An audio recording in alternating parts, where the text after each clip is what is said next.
ஏண்டி இப்படி பயந்து கத்துற அளவுக்கு அப்படி என்ன தேடி நினைச்சு பார்த்த? அதாம்மா, அந்த மனோன்மணிக்கு உண்மை தெரிஞ்சு வீட்ல இருக்கிற எல்லார்கிட்டயும் நான் பால்ல விஷத்தை கலந்த உண்மையை சொல்லி ஆத்திரத்துல என்ன கண்ணத்துல அடிச்சுட்டாம்மா.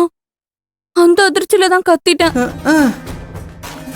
ஆரண்டவங்கண்ணுக்கு இருண்டதெல்லாம் பேயின்னு சொல்லுவாங்க. தப்பு செய்யறப்ப இருக்கிற தைரியம் அந்த தப்பு தெரிஞ்சு வெளியே மாட்டிக்கிறப்பவும் இருக்கணும். எனக்குன்னு வந்து பிறந்திருக்கியே, எல்லாம் என் கரகம். கொஞ்ச நேரம் வாய் மூடிட்டு சும்மா இருக்கியா? நானே இந்த ரூம்குள்ள என்ன நடக்குதுன்னு தெரியாம பதறி போய் நின்னுட்டு இருக்கேன். சும்மா ஏய், நீ பயப்படுறது இல்லாம என்னை ஏண்டி பயமுறுத்திக்கிட்டு இருக்கிற?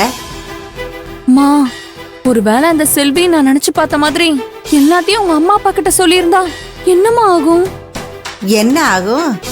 நீ என்ன கனவு கண்டியோ அதுபடிதான் நடக்கும். மா,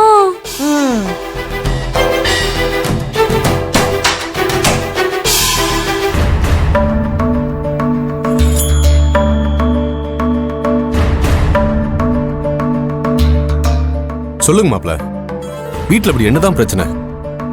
ஏன் அப்படி எல்லாரும் முகத்தை தூக்கி வச்சிட்டு இருக்கீங்க? நாங்க ஊர்ல தீபாவளி கொண்டாடுறப்ப யார் மனசையும் சங்கடப்படுத்துற மாதிரி நடந்துக்கிட்டோமா? எங்க மேல ஏதாவது வருத்தம் இருந்தாலும் தயவு செஞ்சு எங்க கிட்ட சொல்லிடுங்க.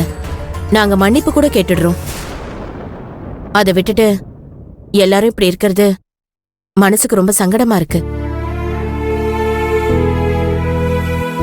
என்னம்மா செல்வி, நாங்க இவ்வளவு தூரம் கேக்குறோம், நீங்க 2 பேரும் பேசாம அமைதியா இருக்கீங்க.